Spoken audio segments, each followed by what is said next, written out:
কোরবানির ঈদকে সামনে রেখে গবাদি পশুর পরিচর্যায় ব্যস্ত সময় পার করছেন ঠাকুরগাঁয়ের খামারিরা। খামারে দেশি প্রাণীর পাশাপাশি লালন পালন করা হচ্ছে শাহিওয়াল, সিন্ধি ও ফ্রিজিয়ান জাতের গরু। খামারিরা জানান, কিছুটা মোটা তাজা করতে দেওয়া হয় প্রাকৃতিক খাবার, দেওয়া হচ্ছে না ক্ষতিকর কোনো ইঞ্জেকশন। এতে রুষ্টপুষ্ট ও আকর্ষণীয় হয় কোরবানির পশু। আগেভাগেই পছন্দের পশু কিনতে দূর দূরান্ত থেকে খামারেই আসছেন অনেকে। প্রচুর পরিমাণ গরু আছে, মানুষজন আসতেছে, গরু নিয়ে যাচ্ছে, কেউ অ্যাডভাইস দিয়ে যাচ্ছে।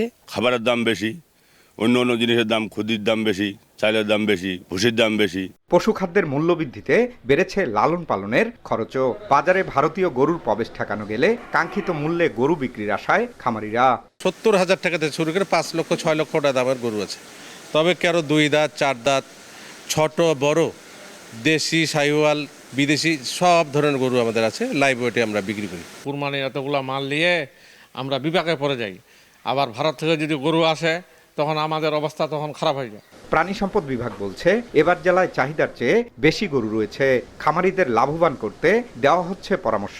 বৈজ্ঞানিকভাবে ভ্যাকসিনেশন দিয়ে, কৃমিনাশক দিয়ে মোটা তাজাকরণ করা যায়, সেই বিষয়গুলোই কিন্তু আমরা কন্টিনিউয়াসলি আমাদের অফিসাররা এবং আমাদের যারা মাঠ পর্যায়ে আছে আমরা সবসময় কিন্তু এই বিষয়গুলো আমরা তদারকি করছি। ঠাকুরগাঁয়ে ছোট বড় 24টি পশুর হাট থাকলেও অনেকেই খামার থেকে কেনেন কোরবানির পশু। কয়েকদিনের মধ্যে বেচাকেনা বাড়বে বলে জানান খামারিরা। প্রাণী সম্পদ অধিদপ্তরের তথ্য বলছে, জেলার 5টি উপজেলায় 4,500 খামার রয়েছে। ঈদকে সামনে রেখে ব্যক্তিগত ও বাণিজ্যিকভাবে 1 লাখের বেশি পশু লালন পালন করা হচ্ছে। জিয়াউর রহমান বকুল, সময় সংবাদ, ঠাকুরগাঁও।